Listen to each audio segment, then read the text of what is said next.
모세에 의해서 이스라엘 백성이 애굽에서 출애굽하였고, 출애굽한 이스라엘 백성은 광야에서 40년간 방황하였습니다. 40년간 방황하고 나서 여호수아에 의해서, 여호수아는 모세의 후계자가 됩니다. 여호수아에 의해서 가나안을 정복하기 시작합니다. 그래서 출애굽에서 광야는 모세가 지도자였다면, 가나안을 침탈에 들어가서, 정복해 들어가서 가나안 정복 전쟁을 치른 사람은 여호수아였습니다. 그런데 문제는 여호수아가 이제 죽게 됩니다. 여호수아가 110세에 죽게 되는데, 여호수아가 죽고 난 이후에는 끔찍한 일이 벌어집니다. 그것이 여호수아 2장 7절부터 보면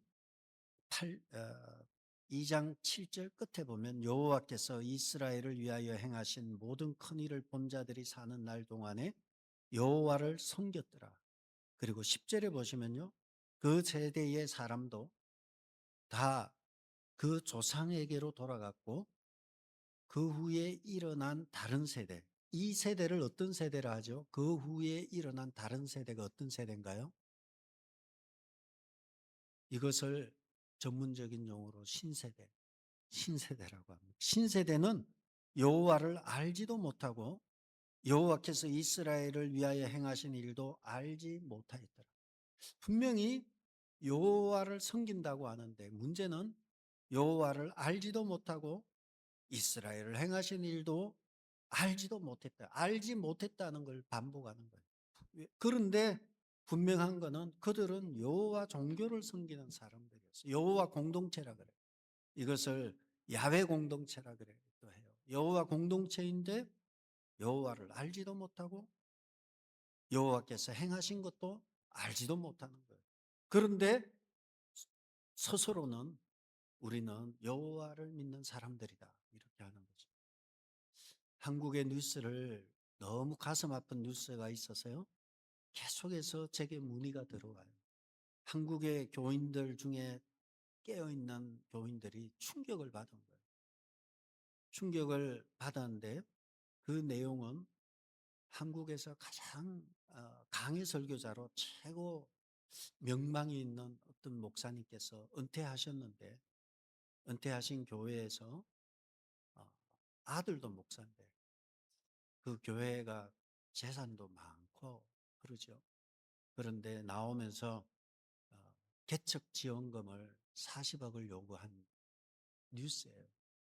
그걸 듣고 많은 사람들이 어떻게 평생을 그렇게 말씀대로 살려고 몸부림쳤던 목사님이 40억을 요구할 수 있을까?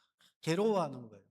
성도들도 괴로워하고, 세상 사람들은 신이 나고, 교인들은 괴로워하고, 이것을 어떻게, 목사님은 도대체 어떻게 생각하세요?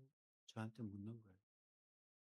저는 그 목사님 책은 읽었지만 본 적도 없고 만난 적도 없어요. 그렇지만 그분의 책은 명저였어요. 그런데 왜 이런 일이 생겼을까요? 바로 그 이후에 일어난 다른 세대, 신세대, 새로운 문화 속에 살아가는 거예요. 여러분, 문화가 굉장히 중요해요. 돈이면 다 되는, 한강에 유람선이 떠 있고 원하는 건 무엇이든지 얻을 수 있는 사회가 돼버린 곳에서, 목사뿐만 아니라 모든 사람은 자본의 노예 속에 그냥 살아가는 거예요. 죄의식도 없어져 버린 거예요. 오랫동안 여호수아 때만 해도 그래도 먹혀들었어요. 하나님의 이름을 붙들고 먹혀들었지만, 그 이후에 일어난 다른 세대는 여호와를 알지도 못하고, 그리고 여호와께서 행하신 것도 알지 못해요. 오늘날의 이 시대가 몰라요. 하나님이 하신 일 몰라요. 그리고 그렇게 40억을 요구했다고 하는 분의 얘기도 이런 거예요. 송파 쪽에 있는 큰 교회인데요, 아파트가 70억이래요. 아파트가 60억, 70억이래요. 60억, 70억 하는데 아파트 한 채도 안 되는데 나가서 개척을 하는데 아파트 한 채 값도 안 된다는 말씀이에요. 그분의 말씀은. 그러나 교인들의 사람들의 눈에 비친 40억은 아니 어떻게 그럴 수 있나 나오는 거죠. 제가 뭐 이런 말씀을 드리는 것은 우리가 이 문화 속에 살면요 그냥 문화에 녹아져 버려요. 죄의식조차도 없어요. 그런다가 사건이 터지면 그냥 어떻게 그럴 수 있냐고 막 비난하는 거예요. 하지만 사실은 비난하는 사람도 그 속에 제된 문화에 녹아 있고요. 비난받는 분도 제된 문화에 녹아 있다 보니까 이게 아파트 한 채도 안 되는데 이거 가지고 그러나 뭐 이런 생각을 또 하시는 거예요. 왜 나만 갖고 그래 이럴 수 있는 거예요. 사실은 그분도 억울해요. 왜냐하면 왜 그 사람만 갖고 그래. 그 앞에 얼마나 많은 분들이 자식에게 물려주고 수백억을 막 개척한다고 도와준 경우는 말이 없는데 이분은 그래도 강해설교의 대가로서 많은 영향을 미친 분이 그러니까 아무래도 파장이 컸던 것 같아요. 그러나 안타까운 것은 우리가 이 문화에 살다 보면요. 알게 모르게 녹아져 버려요. 그래서 성경은 우리에게 반문화 운동을 하라는 거예요. 엔타이 컬처. 문화에 반해서 말씀대로 살아가라고 우리에게 말하는 거예요. 왜냐하면 이 문화는 제약된 문화가 너무 세요. 오늘날 우리는 아무 죄의식이 없어요. 왜 그런가 하면 여기 그냥 사니까. 그냥 묻어 사니까. 돈이 원하는 것은 다 얻을 수 있는 세상인데 아니 돈 갖고 왜 그래? 내가 뭘 잘못했어? 그럴 수 있는 거예요. 왜냐하면 여기 사니까. 나만 그러냐? 뭐 너도 그러고 다 그러면서 내가 까볼까? 그러는 거예요. 왜냐하면 그걸 누가 하는 분이 있어요 지금. 사람들과 만날 때마다 다 녹음을 하는 거예요. 아무도 못 건드려. 언터쳐버려요. 건드려 그러면 녹음 파일 나오는 거예요. 다 막 너 물러나라고 하는데 안 물러나. 왜냐하면 녹음 파일이 든든한 게 있어요. 만나는 사람마다 자동 녹음이 다 되는 거예요. 왜 그런가 하면 막 손가락질해도 나만 그래? 너도 한번 털어볼까? 나오는 거예요. 이게 제가 이 말씀을 드리는 것은 여호수아 이후의 문화가 이렇게 문화 속에 여호와를 알지 못하는 신세대가 등장하면서요. 그리고 그들이 하나님을 떠나는 거예요. 그래서 여호와를 알지 못하는 세대가 나오다 보니까 여호와를 섬기는 것이 아니라 오만 신들을 다 섬기는 거예요. 10장 6절에 보시면 이스라엘 자손이 여호와의 목전에 악을 행하여 바알들과 요 신들을 한번 보세요. 바알들과 아스다롯과 아람의 신들과 시돈의 신들과 모압의 신들과 암몬 자손의 신들과 블레셋 사람의 신들을 섬기고 여호와를 버리고 그를 섬기지 아니하므로 6절에 나타난 신들을 보면 동네 신들 다 섬기는 거예요. 막 여호와를 떠나게 되면 오만 걸 다 섬기게 되는 거예요. 그래서 7절에 여호와께서 이스라엘에게 진노하사 블레셋 사람의 손과 암몬 자손의 손에 그들을 파셨다. 여호와께서 파셨어요. 그들을 암몬과 블레셋 사람의 손에 팔아버린 거예요. 이 팔았다는 것은 압제와 고통을 의미해요. 우리가 뭐 정치를 잘못해서 팔린 게 아니에요. 우리가 하나님을 떠났기 때문에 팔린 거예요. 하나님을 떠나니까 여호와께서 진노하셔서 그들을 팔아넘기니까 누가 들어왔는가 하면 블레셋과 암몬이 와서 괴롭히기 시작하는 거예요. 얼마나 괴로운지 9절은 여기 본문에 여러분의 본문에만 있지만 이스라엘의 공고가 심하였더라. 이스라엘이 아주 great distress, 아주 큰 스트레스, 공고가 극심하였다는 거예요. 그래서 10절에 보면 그다음 10절에 보면 이스라엘 자손이 여호와께 부르짖는 거예요. 우리가 우리 하나님을 버리고 바알들을 섬김으로 주께 범죄하였나이다. 회개하는 거예요. 이러한 이야기가 사사기예요. 우리가 새벽 예배 성경 통독반에서 지금 사사기를 하고 있는데 11장에 와 있어요. 입다의 얘기가 아니라 사사기 전체 얘기가 이러한 얘기들이에요. 그림을 보시면요. 그림에 보시면 이게 그림이 5개인데 5개가 아니고 원래 4개예요. 1번에 보면 5번과 1번이 같은 거예요. 하나님을 여호와를 망각하고 하나님을 잊어버리고요. 우상 숭배를 하는 죄를 범하는 거예요. 죄를 짓고요. 2번에서는 하나님께서 여호와께서 파신 거예요. 어떻게 파시는가 하면 전쟁과 기근과 전염병으로 그들을 팔아버리시는 거예요. 그러면 이스라엘 백성은 여기 보면 18년 동안 입다 때는 블레셋과 암몬에 18년 동안 생고생을 한 거예요. 아주 막 고생을 하고 난 뒤에 압제를 당하고 나니까 3번에 부르짖는 거예요. 여호와께 부르짖었더니 4번에 여호와께서 그들을 구원하시기로 하시고 사사를 보내시는 거예요. 거기 사사에 온니엘, 에후, 삼드갈, 더보라 쭉 가다가 입다가 나오죠. 이렇게 이것이 사사기 전체의 사이클이에요. 하나님을 망각하고 하나님을 망각하니까 죽도록 두드려 맞고 두드려 맞으니까 막 주님 앞에 부르짖고 주님이 응답하고 그러면서 계속 사사기는 실패의 역사로 결국 이 실패의 역사로 끝나는 게 사사기의 이야기입니다.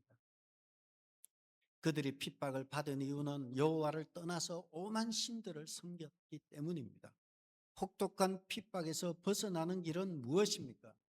이 사이클에서 벗어나는 길, 이 혹독한 핍박에서 벗어나는 길은 여호와께 부르짖고 회개하는 것입니다. 10절에 있는 대로죠. 여호와께 부르짖어 이르되 우리가 하나님을 버리고 바알을 섬기고 주께 범죄하나이다.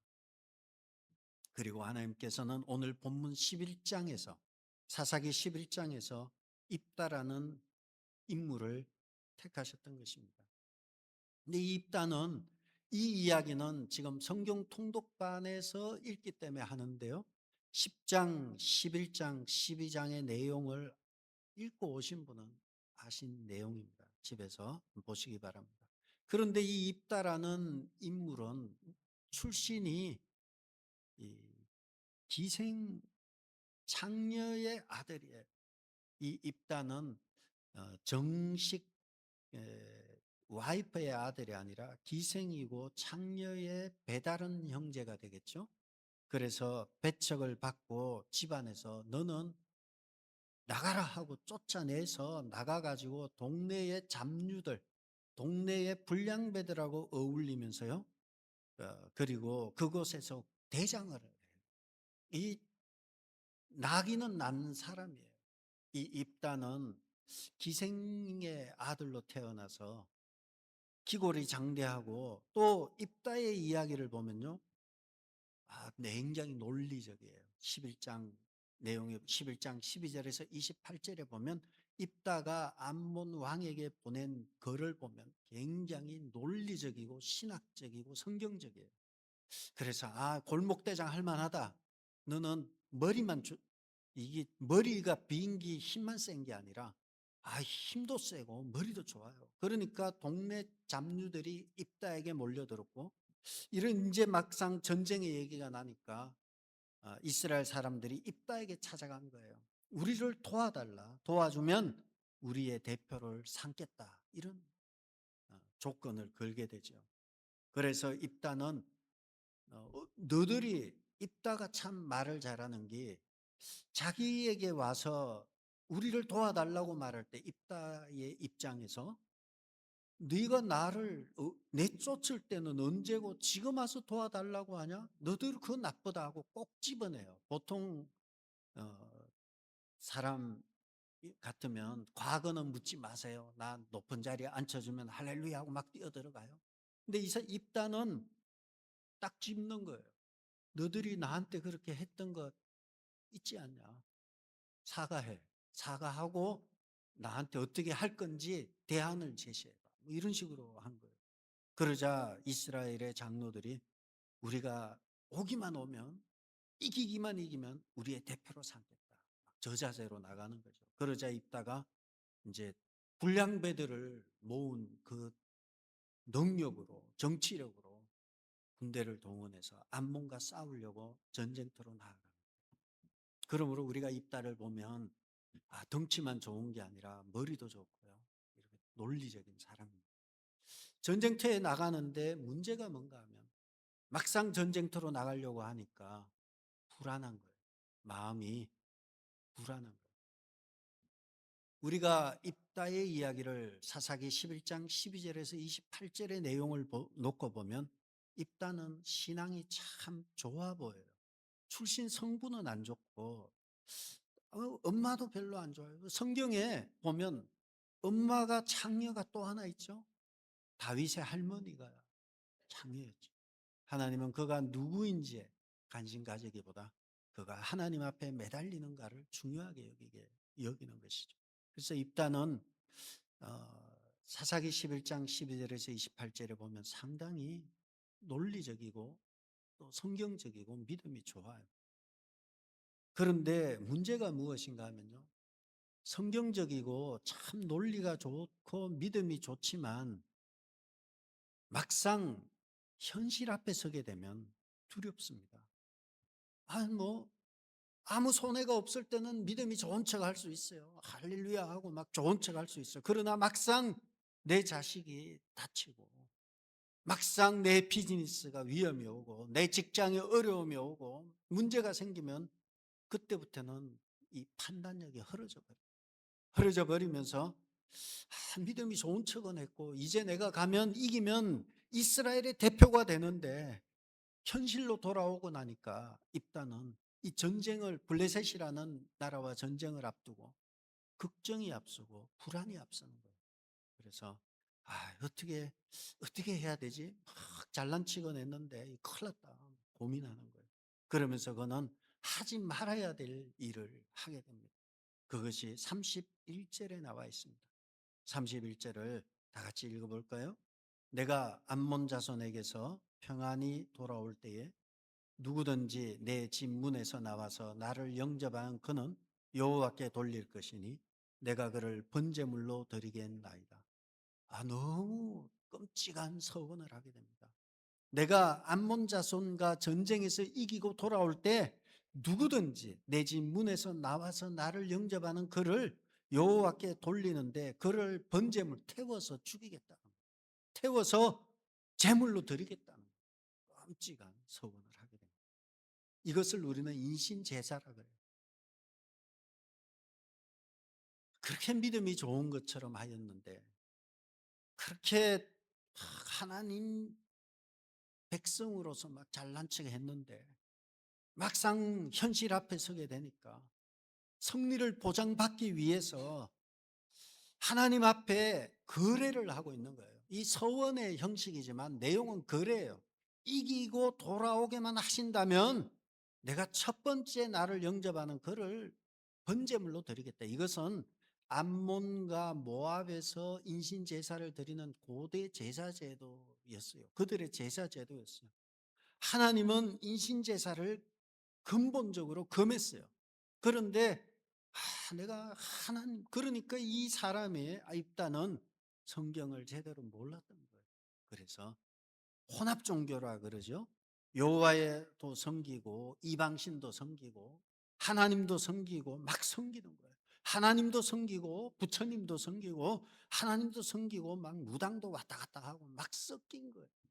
입다가 이와 같이 낮에는 여호와여 그리고 밤 되면 무당집 출입하고 뭐 이런 것처럼 왔다 갔다 하는 혼합 종교자였던 것입니다. 그래서 그는 하나님을 신뢰하기보다는 서원을 하는데 이 서원이 말이 서원이지 거래예요. 하나님과 거래를 틀려고 하는 거예요. 이기고 돌아오면 바치겠습니다. 입다의 어리석은 이 서원은 끔찍한 결과를 낳게 됩니다.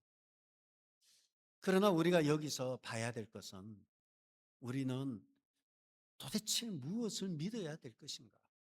어려움 가운데 있을 때 우리는 도대체 무엇을 믿어야 될 것인가? 29절에 보시면요.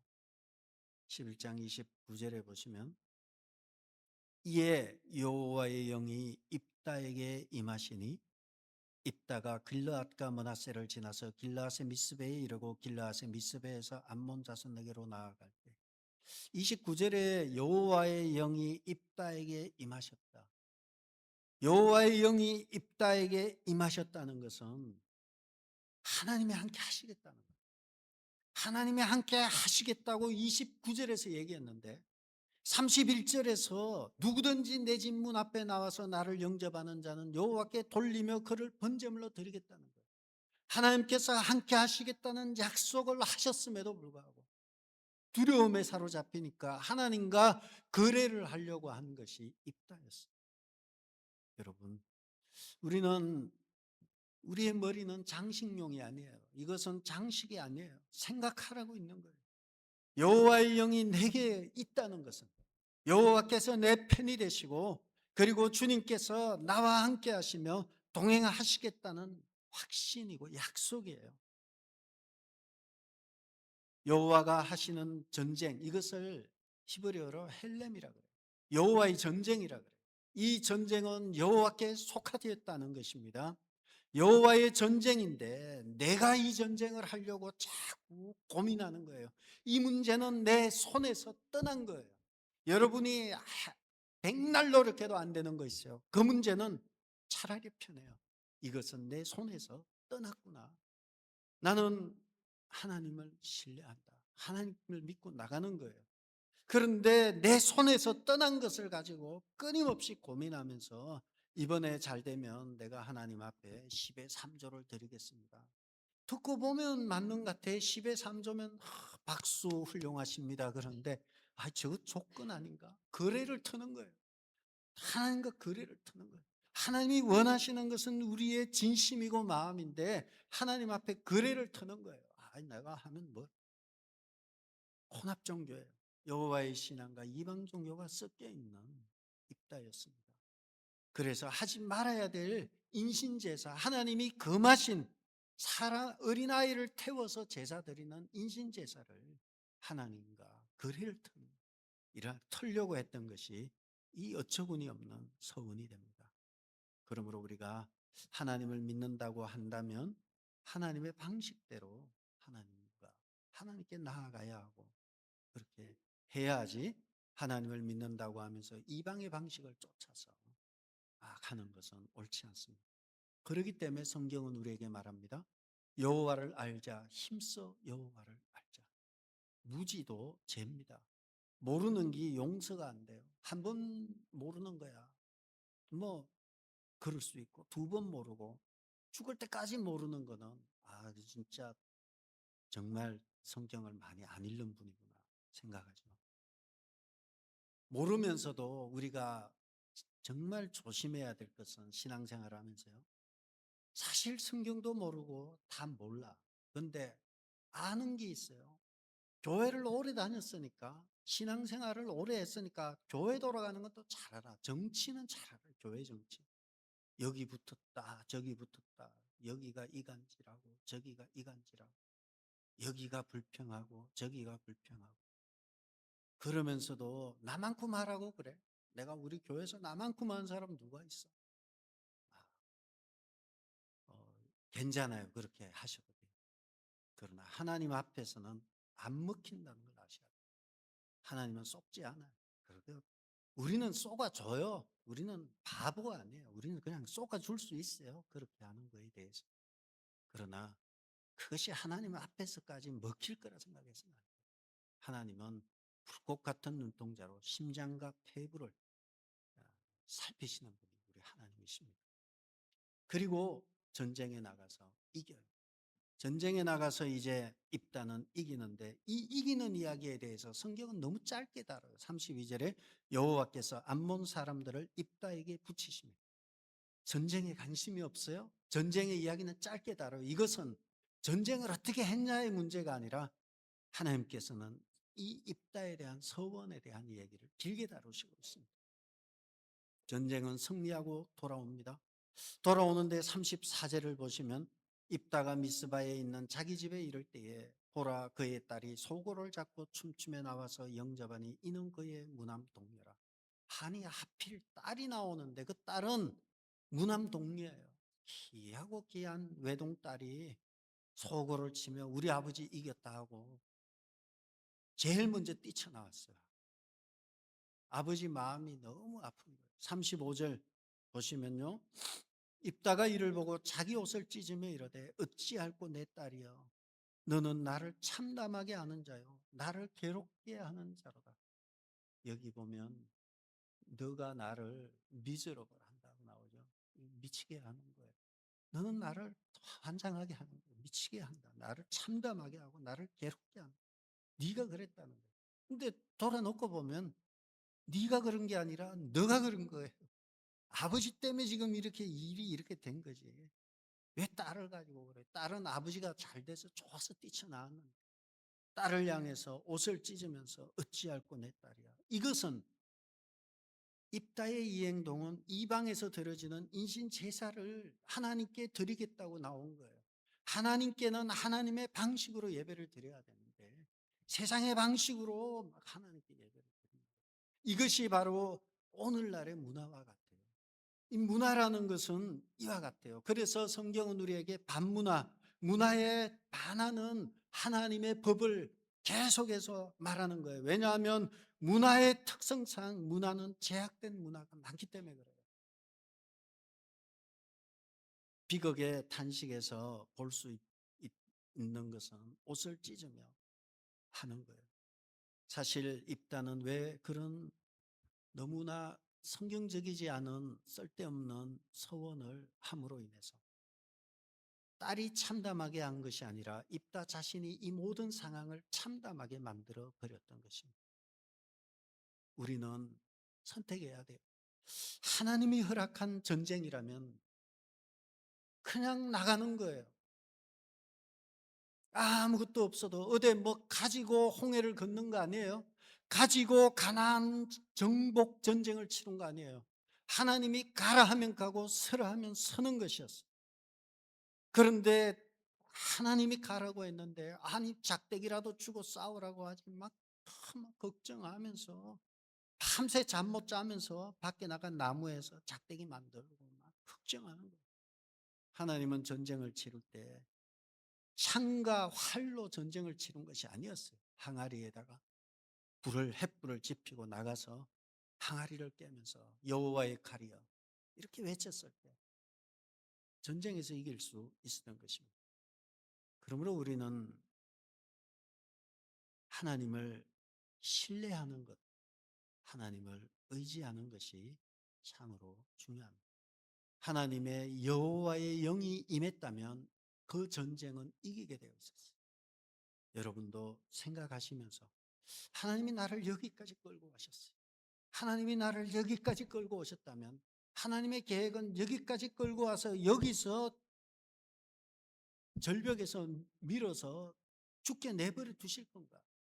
여기까지 끌고 왔다면 그 다음도 끌고 갈 거라는 확신이 가지고 믿음으로 나아가야 하는 것입니다. 서원이라는 것은 그래요. 모양은 똑같아요. 모양은 내가 하나님을 위해서 뭘 하겠습니다. 모양은 똑같아요. 그래서 서원의 중요한 것은 신학이에요. 그 안에 무슨 생각으로 하는 건지. 하나님 앞에서 바른 서원은 두려움이 없어요. 평안함이 있고요. 확신이 있어요. 그러나 바르지 못한 서원은 초조하면서 뭔가를 자꾸 내가 하려고 하는 거예요. 그래서 이 서원이 조건적이 되면 위험하게 되는 것입니다.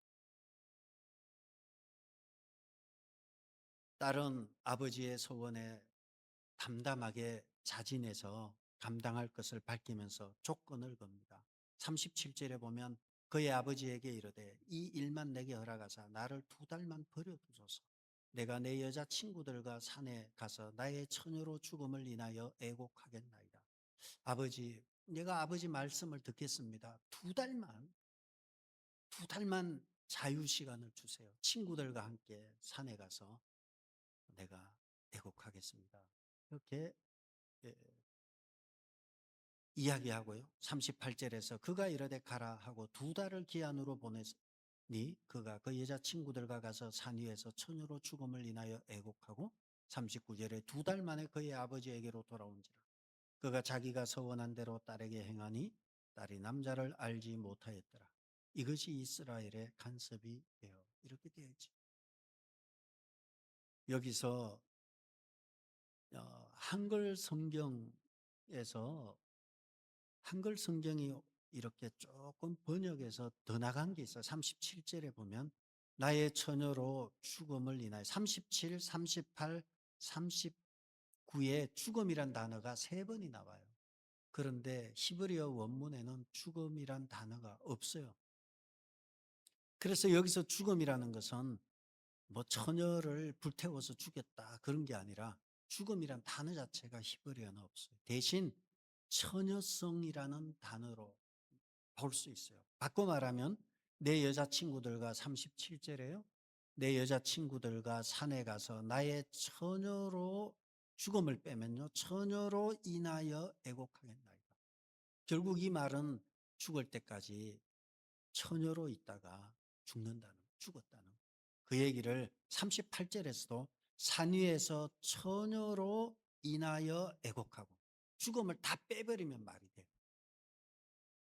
그리고 39절에는 그가 서원한 대로 딸에게 행하니 딸이 남자를 알지 못하였더라. 여기서는 남자를 알지 못하고 죽은 것 뉘앙스를 주고 개역 한글 성경에는 딸이 남자를 알지 못하고 죽으니라 이렇게 번역을 합니다. 결국은 이 죽음이라는 것은 이 처녀로 죽었다는 것을 표현했다는 것입니다. 잘못됐죠. 철저하게 성경적으로 하지 않고 자기 멋대로 서원을 한 거예요. 번제로 태워서 죽이겠다는 거예요. 그런데 성경에서는 태워서 죽인 것이 아니라 처녀로 인생을 마무리했다는 거예요. 그렇다면 여기에 어떤 변화가 있었을까요?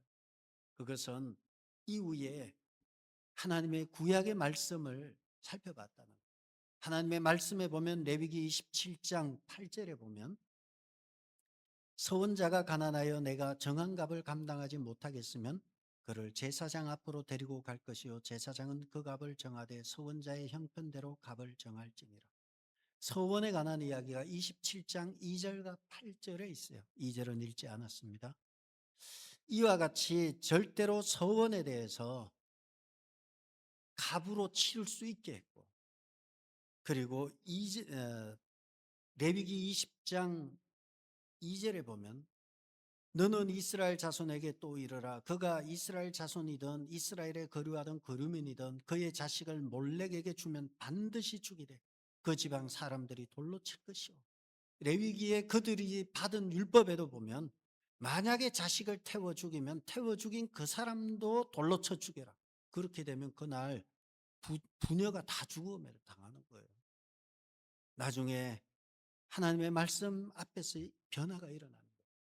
여러분, 우리가 때로는 서원을 모르고 할 때 있어요.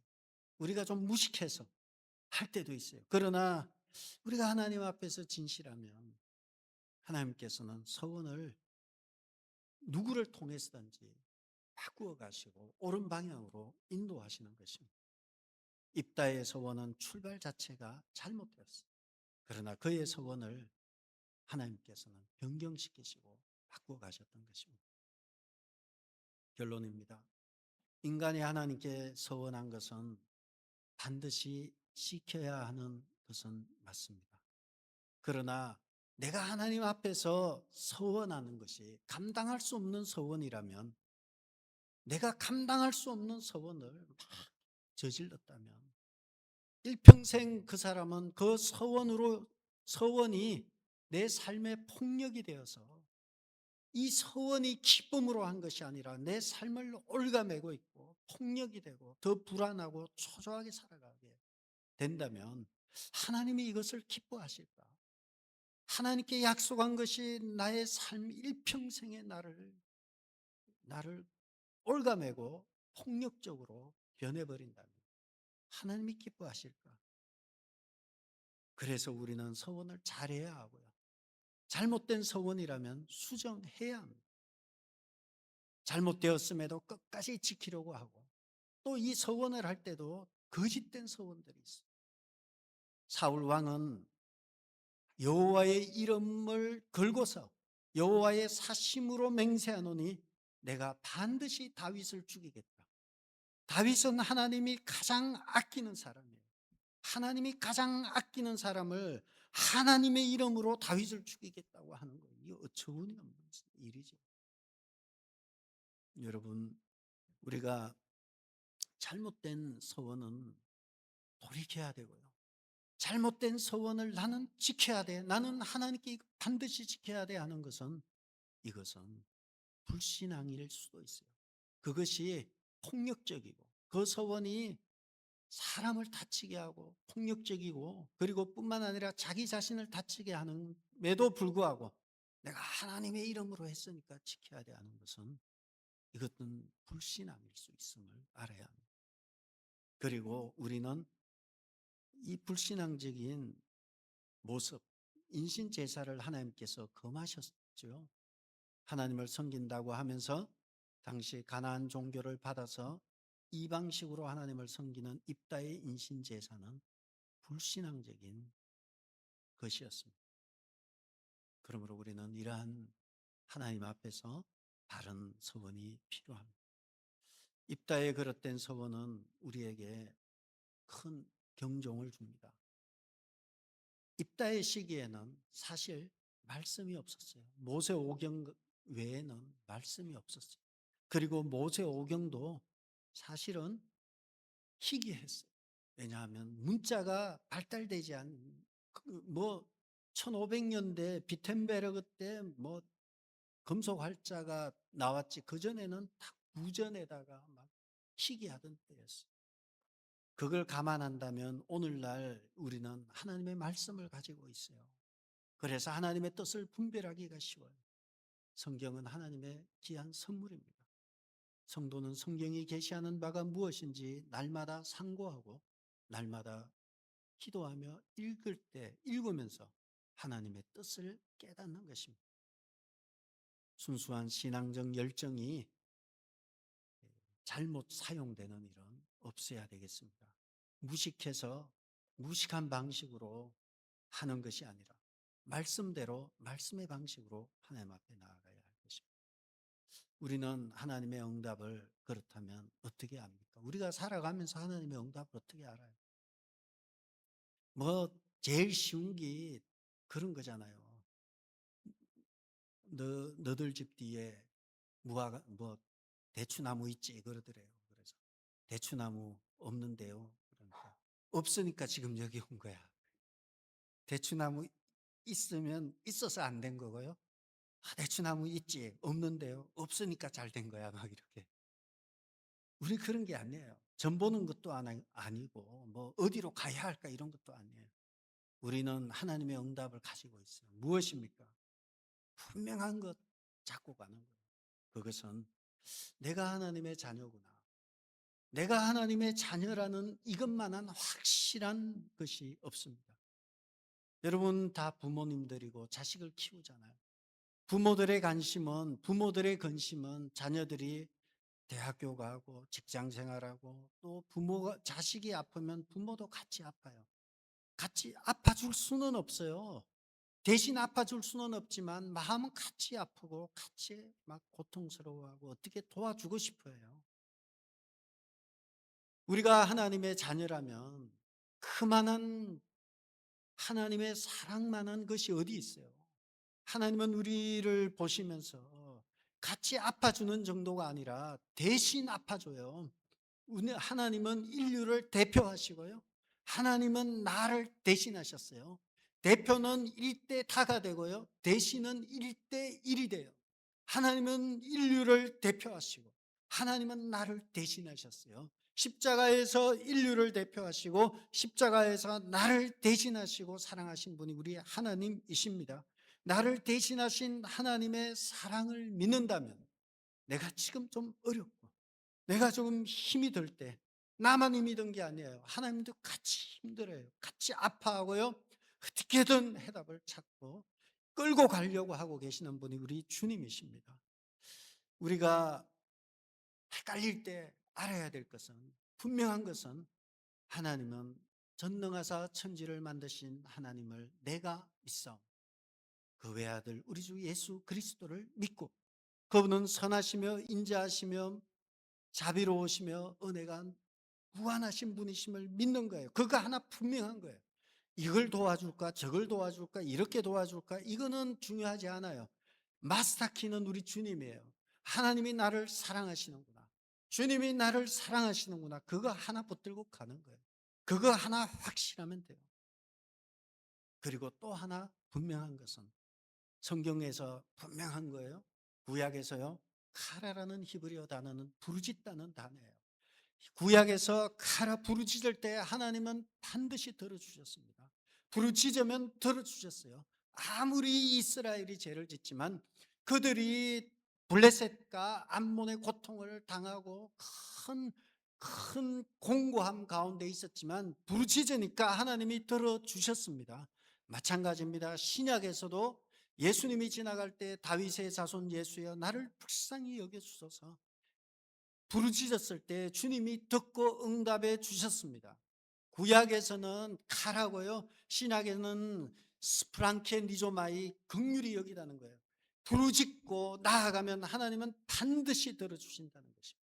오늘 여러분의 기도 제목을 가지고 우리 하나님 앞에 내 아버지 되시며 나의 주인이시며 나의 하나님이신 주님 앞에 간절히 부르짖고 나온다면 하나님은 반드시 들어주실 것입니다.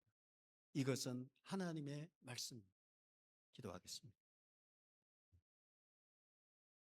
주님의 이름을 부를 때 외면하지 않고 반드시 들어주심을 보았습니다. 우리의 문제를 가지고 주님 앞에 나와왔습니다. 주여 우리를 긍휼히 여기시고 우리를 불쌍히 여겨주옵소서. 주의 이름을 부르고 나올 귀한 주의 성도들 자녀들을 기억하시고 하늘 문을 여시고 이후로 우리의 답답한 심령에 하늘의 평안이 부어지고 응답의 확신이 있는 복되고 귀한 성도들과 삶이 되게 도와주옵소서. 예수님의 이름으로 기도드렸습니다.